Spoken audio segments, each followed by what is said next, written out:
Hola chicos, ¿cómo están? Bueno, vamos a continuar con el trabajo práctico número 2, con el ejercicio número 2. La semana pasada vimos el ejercicio número 1 en forma completa, las 10 figuras que presentaba el práctico, el ejercicio número 1. Y ahora vamos a comenzar, yo les voy a resolver, perdón, tres ejercicios o tres apartados del ejercicio número 2. ¿Sí? El ejercicio número 2 me pide resolver las situaciones problemáticas realizando el diagrama de cuerpo libre correspondiente. Las clases anteriores habíamos visto los diagramas de cuerpo libre. Ahora lo que vamos a hacer es resolver en forma numérica esos diagramas de cuerpo libre. Veamos el ejercicio número 2A. Dice, una gimnasta de 50 kilogramos de masa se cuelga del extremo inferior de una cuerda colgante. El extremo superior está fijado al techo de un gimnasio. ¿Cuánto pesa la gimnasta? ¿Qué fuerza, magnitud y dirección ejerce la cuerda sobre ella? ¿Y qué tensión hay en la parte superior de la cuerda? Suponga que la masa de la cuerda es despreciable. Entonces, aquí tenemos el diagrama de cuerpo libre, que ya lo habíamos analizado en las clases anteriores. Punto de aplicación, sistema de referencia, cómo actúan las fuerzas, sumatoria de fuerzas en el eje X, sumatoria de fuerzas en el eje Y. La gimnasta se encuentra quieta, por eso la sumatoria de fuerzas en X y en el eje Y es igual a 0. El problema nos está preguntando cuál es el peso de la gimnasta. El peso de la gimnasta, ¿cómo se lo calcula? El peso, ustedes saben que es el producto de la masa por la aceleración de la gravedad. El peso es 50 kilogramos, la masa es 50 kilogramos por la aceleración de la gravedad, que es 9,8 metros sobre segundo al cuadrado.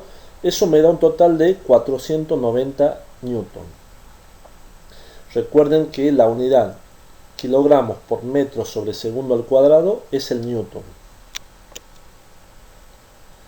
Y nos está preguntando también cuánto pesa la gimnasta y qué fuerza, magnitud y dirección ejerce la cuerda sobre ella. Aquí vemos que la sumatoria de fuerzas en el eje Y es igual a 0. Por lo tanto, la tensión es igual al peso. Y ese valor es de 490 newton.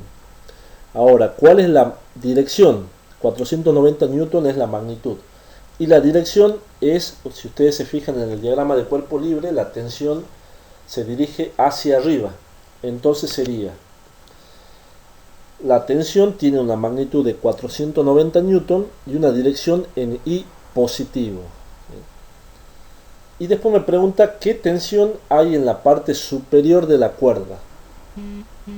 La tensión que habrá en la parte superior de la cuerda será una tensión que va en el sentido inverso, es decir, hacia abajo. Es una fuerza que tira desde el techo hacia abajo. Esa sería la tensión que hay en la parte superior de la cuerda. Veamos el inciso E. Un velero para hielo descansa en una superficie horizontal sin fricción. Sopla un viento constante en la dirección de los patines del trineo, de modo que 4 segundos después de soltarse el velero adquiere una velocidad de 6 metros sobre segundo. ¿Qué fuerza constante Fw ejerce el viento sobre el velero? La masa total del velero más el tripulante es de 200 kilogramos. Entonces tenemos, esta es la situación. Recuerden que era un velero que estaba en una superficie de hielo. Habíamos analizado el diagrama de cuerpo libre, teníamos una fuerza normal hacia arriba, un peso hacia abajo y una fuerza que hace el viento en el sentido X positivo. La sumatoria de fuerzas en el eje X, habíamos dicho que era igual a la fuerza del viento igual a la masa por la aceleración. En este caso no estamos considerando la fuerza de la fricción, porque el problema me lo aclara. Dice una superficie horizontal sin fricción. En el eje Y la normal menos el peso es igual a 0. Entonces vamos a calcular lo que me pide el problema. Me pide cuánto vale la fuerza. Como me está preguntando cuánto vale esa fuerza, nosotros sabemos que es igual a la masa por la aceleración. La masa la conocemos y vale 200 kilogramos. Y la aceleración no la conocemos. Pero lo que sí conocemos es la velocidad que adquiere luego de 4 segundos. Entonces, si el trineo parte del reposo y después de 4 segundos, perdón, el velero parte del reposo y después de 4 segundos adquiere una velocidad de 6 metros por segundo, entonces la aceleración la puedo calcular con la fórmula de la aceleración, que es delta de v sobre delta de x, que es v final menos v inicial dividido t final menos t inicial. La velocidad final es 6 metros por segundo, que es el vx que aparece en la figura, menos la velocidad inicial, porque parte del reposo, sobre los 4 segundos, que es la diferencia entre el tiempo inicial, que es 0, y el tiempo final, que es 4. Por lo tanto, la aceleración me da 1,5 metros sobre segundo. Ahora sí puedo sacar la fuerza, que va a ser igual a la masa por la aceleración en el eje X. La masa es 200 kilogramos por la aceleración, que es 1,5 metros sobre segundo, igual a 300 kilogramos por metro sobre segundo cuadrado.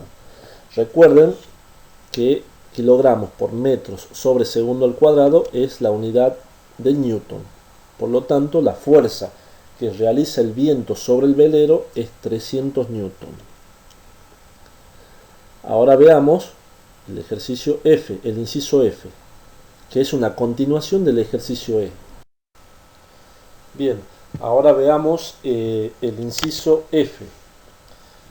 En el ejercicio anterior, suponga que hay una fuerza de fricción horizontal constante de magnitud de 100 Newton que se opone al movimiento del velero. En este caso, ¿qué fuerza Fw debe ejercer el viento sobre el velero para producir la misma aceleración constante en el eje X de 1,5 metros sobre segundo cuadrado? Entonces tenemos el diagrama de cuerpo libre, ¿sí? Es parecido a la figura anterior, con la única diferencia que aquí se le agrega la fuerza de fricción horizontal. En este caso, lo único que se hizo con respecto a la primera clase que se analizó este ejercicio fue cambiar la nomenclatura de la fuerza de fricción, ¿sí? Pero sigue siendo la misma, es una fuerza de fricción que se opone al movimiento. Entonces, la diferencia del apartado anterior es que en el eje X me va a aparecer una fuerza de rozamiento en sentido negativo. Por eso, en la sumatoria de fuerza en el eje X aparece Fw menos la fuerza de fricción horizontal. Entonces la ecuación me quedaría Fw menos F, que es la fuerza de fricción horizontal, igual a la masa por la aceleración en X.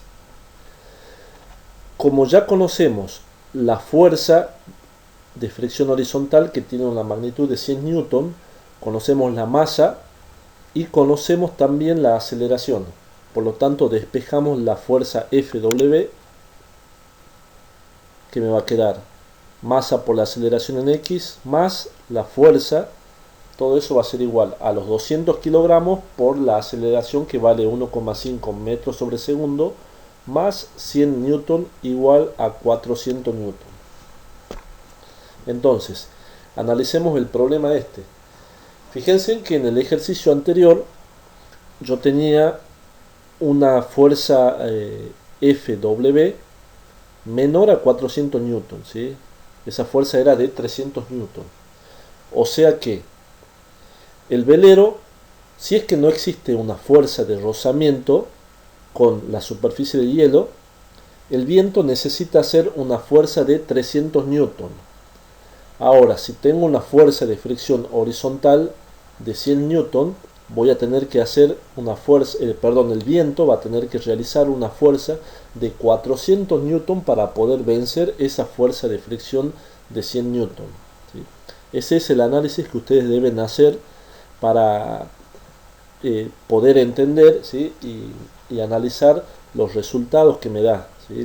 Los resultados no solamente son números, sino que hay que saber analizarlos para saber si el ejercicio está bien. Por ejemplo, si el ejercicio me hubiese dado menos de 300 newton, quiere decir que está mal, que no me está dando un resultado menor al necesario, al que yo tendría que hacer, o mejor dicho, al que la fuerza del viento tendría que realizar para vencer esa fuerza de fricción horizontal.